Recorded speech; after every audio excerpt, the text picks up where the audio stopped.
Welcome to our channel. आज भोगी आहे तर त्यानिमित्त तुम्हा सर्व मैत्रिणींना माझ्यातर्फे भोगीच्या शुभेच्छा.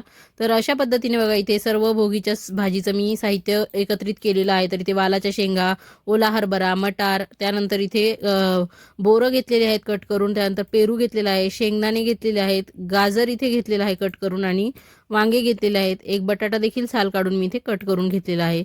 आणि इथे भाजीमध्ये आपल्याला जे वाटण घालायचं आहे त्यासाठी शेंगदाणे, खोबरं आणि तीळ भाजून घेतलेले आहेत. तर हे सर्व साहित्य वापरून आपण मस्त अशी लेकुरवाळी भाजी, भोगीची भाजी किंवा मिसळीची मिश्र अशी भाजी तयार करणार आहोत. बरेच ठिकाणी या भाजीला वेगवेगळी नावं आहेत.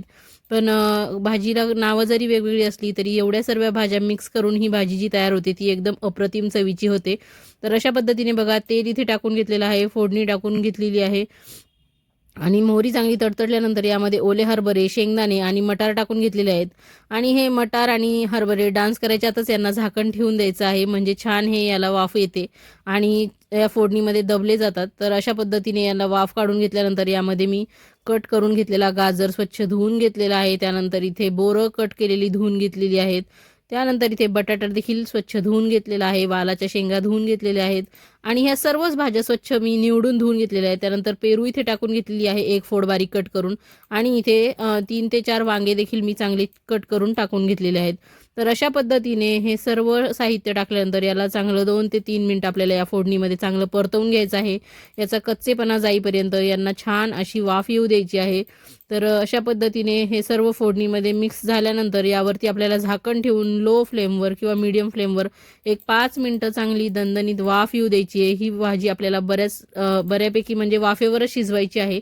त्यानंतर ही भाजी शिजतीये वाफेवर तोपर्यंत आपण इथे हे सर्व साहित्य मिक्सरमध्ये बारीक करून घेऊया, म्हणजे आपल्याला भाजीमध्ये टाकायला सोपं जाईल. तर अशा पद्धतीने बघा मिक्सरच्या भांड्यामध्ये मी हे सर्व साहित्य टाकले आणि याचं छान असं मिक्सरमध्ये बारीक कूट करून घेतलेलं आहे. तर आपल्याला इथे तिळाची चटणी देखील नैवेद्याच्या ताटावर घ्यायची आहे, त्यामुळे इथे मी तीळ बारीक करून घेणार आहे. तर इथे अर्धी वाटी लाही कमी तीळ घेतलेले आहेत. नंतर इथे अर्धा चमचा जिरे घेतलेले आहेत, 2 चमचे इथे मी तिखट घेतलेलं आहे आणि चवीनुसार मीठ घेतलेलं आहे. तर इथे मी कुठल्याही भाजीमध्ये किंवा चटणीमध्ये लसण आणि कांदा वापरलेला नाही आहे, कारण मला नैवेद्याच्या ताटावर वाढायची आहे. त्यामुळे मी इथे लसण घातलेलं नाही आहे, पण लसण न घालता देखील ही चटणी एकदम खमंग चवदार अशी रुचकर लागते. तर इथे तुम्ही रंग बघू शकता चटणीचा, की इतका सुंदर रंग आलेला आहे आणि चवीला पण अप्रतिम अशी ही चटणी झालेली आहे. तर एवढं सर्व आपलं बारीक करणं होईपर्यंत इथे भाज्या छान वाफून निघलेल्या आहेत. तर इथे मी झाकण काढून बघितलं आहे आणि परत एकदा आपल्याला उलथण्याच्या साहाय्याने चांगल्या ह्या खालीवर करून व्यवस्थित परतवून घ्यायच्या आहेत आणि नंतर परतल्यानंतर याच्यातल्या जवळजवळ 80% भाज्या आपल्या शिजलेल्या आहेत.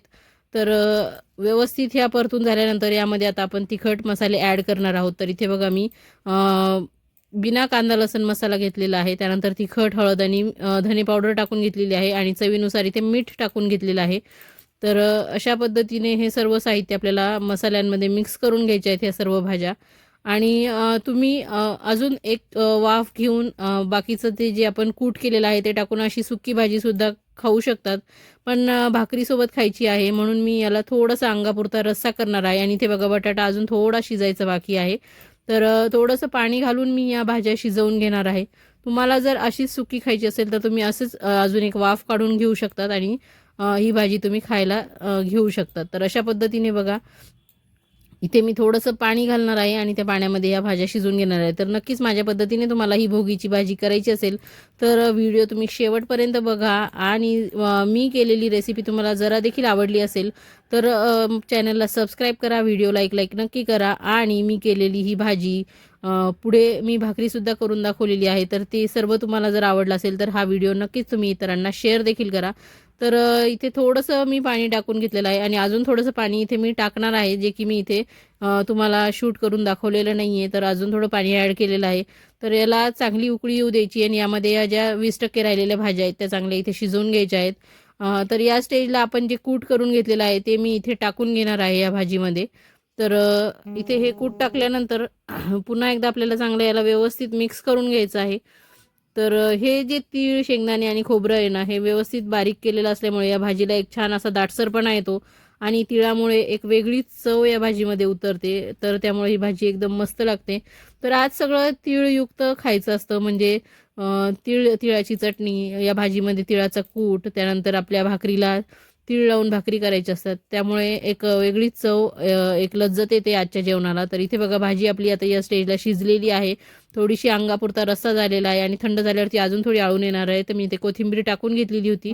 त्यानंतर इथे मी साधी खिचडी करून घेणार आहे. तर त्यासाठी इथे मी जिरे मोहरीची फोडणी करून घेतलेली आहे आणि इथे 2-4 मेथी दाणे टाकणार आहे. तर मेथी दाणे टाकल्यानंतर मी इथे छोटा 1 चमचाभर हळद टाकून घेतलेली आहे आणि हळद टाकल्यानंतर इथे मी पाणी टाकून घेणार आहे फोडणीमध्ये. तर एकदम साधी सिंपल अशी प्लेन खिचडी मी इथे करणार आहे. तर पाणी टाकल्यानंतर इथे मी 1 वाटी तांदूळ आणि अर्धी वाटी मुगाची डाळ एवढं स्वच्छ 2 पाण्याने धुवून घेतलेलं आहे आणि या पाण्यामध्ये मी चवीपुरतं मीठ देखील टाकून घेणार आहे आणि नंतर ही डाळ तांदूळ यामध्ये टाकून घेणार आहे पाण्यामध्ये. तर बऱ्याच जणांकडे राळ्याची खिचडीसुद्धा केली जाते, पण राळ्याची खिचडी आमच्याकडे दिवाळीच्या वसुबारसलाच केली जाते.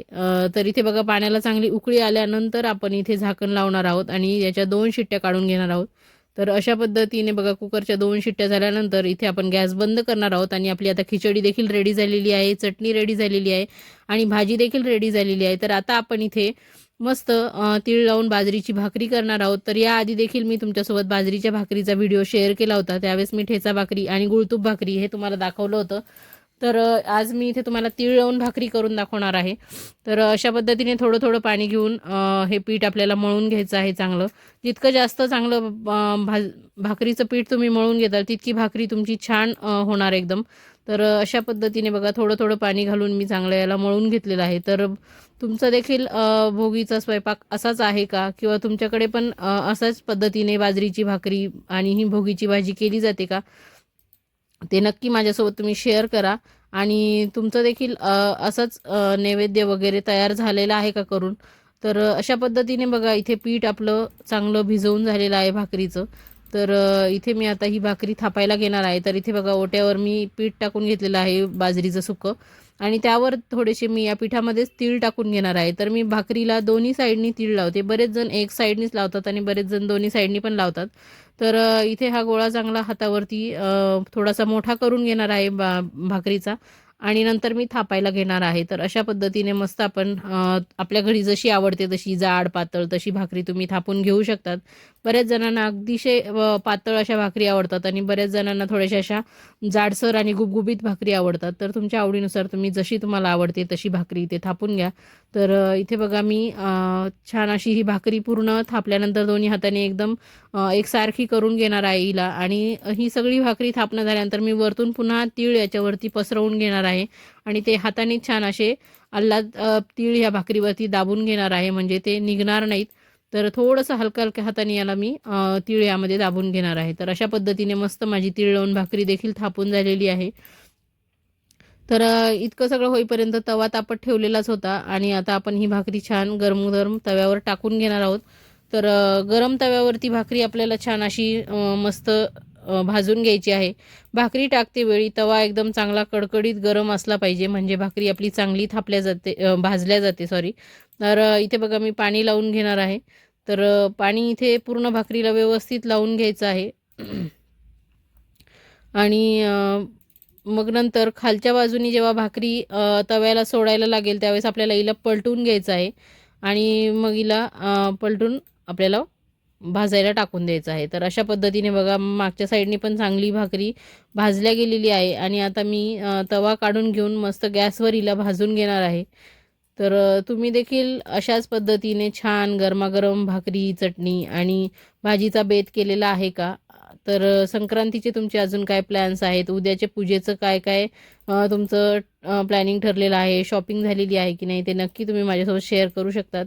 तर अशा पद्धतीने बघा इथे मी आलटी पलटी करून मस्त ही भाकरी भाजून घेतलेली आहे आणि याच पद्धतीने माझ्या सर्व भाकरी तयार झालेल्या आहेत, तुम्ही बघू शकतात. तर मस्त इथे रंग आलेला आहे आणि इथे बघा मी तुम्हाला दाखवते मागून पुढून दोन्हीकडनं तीळ लावल्यावर भाकरी कशी दिसते ती. तर छान इथे भाकरीही तयार झालेल्या आहेत. आता सर्व स्वयंपाक तयार झालेला आहे आणि इथे मी तुम्हाला भाकरी मोडून दाखवते. मागच्या व्हिडिओसुद्धा मी तुम्हाला अशाच पद्धतीने मोडून दाखवली होती आणि आतमध्ये बघा पापुद्रा कसा वेगळा झालेला तुम्हाला दाखवते आहे. तर अशा पद्धतीने छान ह्या भाकरी माझ्या तयार झालेल्या आहेत.